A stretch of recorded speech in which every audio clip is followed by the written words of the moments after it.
a massive card coming up this weekend on Saturday night over in Riyadh, Saudi Arabia, Latino Nights.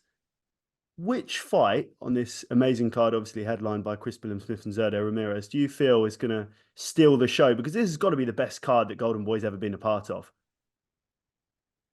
Yeah, look, over the years I've promoted, such great cards and stacked cards from top to bottom. But this has to be, yeah, top five in my book. I think you have the big guys in the main event, Zurdo Ramirez and Billam-Smith, which is going to be a terrific unification. A lot's at stake. The winner can possibly unify more world titles, or possibly even fight Usyk, who's been talking about coming back to cruiserweight. So, but the one fight that really excites me is the little guys, Oscar Collazo in the unification. That there is going to be explosive. It's going to be fireworks.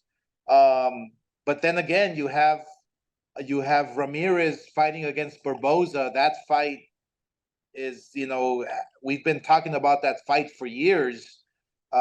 Top Rank couldn't make it happen, and we finally put these guys in the same ring Saturday night, and that might steal the show as well. So it's going to be an exciting night for boxing, and especially that it's for free. I think the fact that this fight card, that is a pay-per-view worthy type card, is going to be for free in the UK, in Sky, the Zone for free, in Mexico for free on TV Azteca and Fox Deportes all over the world. So this is a special treat for the fans, and I think we are going to see a lot of great fights on Saturday night. And that fight with Alexander Usyk, I've seen it being mentioned a few times. I saw Zerd suggesting he'd fight him at heavyweight, which is pretty crazy for a guy that started off at middleweight. Right. Exactly. No, it's mind-boggling that Zurdo was the very first super middleweight Mexican champion at 168 pounds, right? So then he moves up to light heavyweight. I believe loses or he loses to Bivol, and then he wins a world title at light heavyweight, moves up to cruiserweight, and now he's unifying the titles with Billam-Smith. He's a machine. He's only getting better, but he's up against another machine in Billam-Smith that is going to be, it's going to be a war. I think that fight there, obviously the big boys have all the firepower in the world, and I think that fight too can steal the show very well, and may the best man win. Are there any concerns about this clashing with Paul versus Tyson? I know obviously it's the day after, but there's sort of kind of a lot of suggestions online, at least, that it might take a little bit of shine away from the event. I know that this is proper boxing. Of course, they do have Serrano and Taylor in the co-main, which is great boxing. For hardcore fans, this is a more appealing card. Yeah, no, it's an appealing card, but the fact that it's free, it will attract a lot more boxing fans, a lot more casual fans. His Excellency was adamant about making this Riad card, Latino night free for the world to watch. You don't even have to be a subscriber to the Zone. Just download the app and you watch the fight for free, which is amazing, which is awesome. In the UK, you can watch it on Sky. In Mexico, you can watch it for free on TV Azteca. In the US, you can watch it on Fox Deportes. So this is unprecedented. This is unique. This is different, but that's what His Excellency is all about, making sure that the sport of boxing is growing. And yes, the Tyson Fury, the Tyson fight with Jake Paul on Friday night is obviously overshadowing everything. But I strongly feel that the Tyson Jake Paul fight is only going to attract and bring more eyeballs to the sport of boxing, and hopefully it overlaps with our event on Saturday night, because this fight card here in Riyadh is a special one. I want to talk to you about some general points around the world of boxing. Of course, your former client, Canelo Alvarez, is currently 3 out of 4 of the super middleweight titles. We're unsure what his next move would be. If you were still promoting Canelo, where would you take him next? I would have already fought him with Benavidez. I mean, that would have been the bottom line. I would have pushed for that fight because that's, in the history of the sport that I've been involved with, I've been the promoter for the last 20 some odd years. And I've promoted some of the best fights in the history of boxing with Mayweather and Pacquiao and Ryan Garcia and the list goes on. But I do not understand why Canelo does not want to fight Benavidez. Yes, the monies that he's talking about are absurd, but don't you want to be a legend? Don't you want to be a fighter who fought everybody in your era? Don't you want to be the fighter that people talk about for many years to come, that fought the very best? Whether you win or whether you lose, people love watching the best against the best. And Canelo right now he's not the best fighter out there. He's the most popular fighter, but he's not the best fighter out there. So I feel that if Canelo and Benavidez fight, they only grow the sport. They only add to the sport, and they only add to their legacy. So it's mind-boggling to me because I was a fighter who always fought everybody. Whether I won, whether I lost, I challenged everybody. So I don't know. I mean, hopefully there's still time. Hopefully this fight can be made in the near future. But I think that's the only fight I think that fight fans really, really want to see. Definitely, definitely.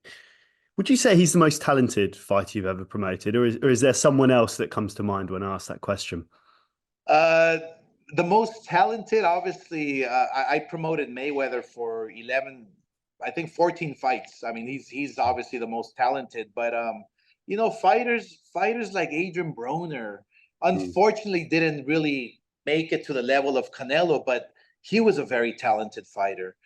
Fighters like Errol Spence, Mm. who were very, very special. Obviously didn't make it to the level of a Canelo, but like I said, I think Canelo was probably one of the most popular fighters I promoted, but not the best. Definitely, definitely. This 5 versus 5 card with Matchroom, it's getting a lot of media attention at the moment, particularly your obvious beef and Maybe potential six fight. on six. Maybe 6 on 6 with Eddie Hearn. You're out there obviously with Turki Al Sheikh at the moment. Has there been any concrete conversations? Are we moving towards this card potentially happening? And are we moving towards you fighting Eddie Hearn? I mean, it's a crazy potential fight there.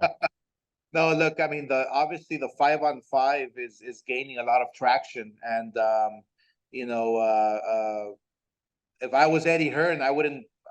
I mean, I would feel embarrassed and ashamed that he got wiped out by Queensberry. Um, but there's still an opportunity and a chance for Eddie Hearn to redeem himself against Golden Boy. We talked about Boots Ennis versus Virgil, William Cepeda, Shakur Stevenson, Catterall versus the winner of Barboza or Ramirez this Saturday night. A lot of great matchups that we can put together. I will be speaking to His Excellency in the coming days to talk business and to talk about how we make sure we continue this moving forward of our sport and making sure that the fight fans deserve and get to watch the best fights possible. Definitely, definitely. I mean, you're no stranger to fighting guys that are bigger than you. Of course, fought Shaquille O'Neal in an exhibition bout for his show, Shaq Versus, which was quite an entertaining sight. Of course, you won that fight. What are your memories of that bout? Because I haven't seen you talk too much about it since. Yeah, my memories were literally, my gosh, I was in awe of a giant, of a man being in front of me. I mean, over 300 pounds.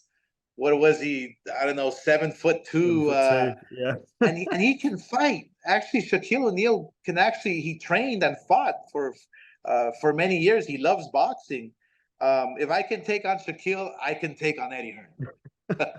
What was his power like, out of interest? Because he's obviously the biggest guy you've probably shared a ring with, I Wow, would he assume. was. I mean, it was literally like. I mean, he would run in front of me, and I would throw punches, but it meant nothing.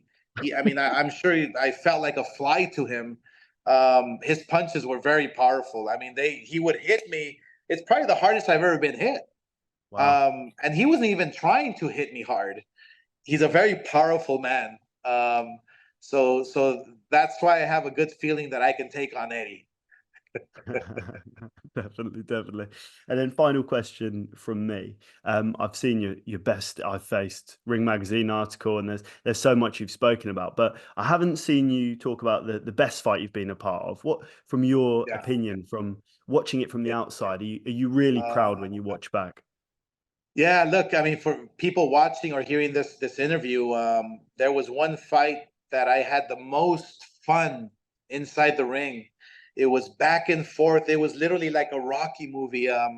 Ike Corte from Africa, undefeated fighter. He had hands of stone, had a granite chin. I remember he dropped me twice, I believe. I dropped him 3 times. The last round, I hit him with 40 punches on the ropes, and he was still throwing back. The bell rang. It was like a Rocky movie. I think that was the most fun I've ever had inside the ring. It was brutal. I couldn't walk for 2 weeks after the fight because I was so sore, but it was the most fun I've ever had. Definitely, definitely. Really appreciate your time, Oscar. Thank you so much. On AM, on DAB, via the talkSPORT app, and on your smart speaker. talkSPORT.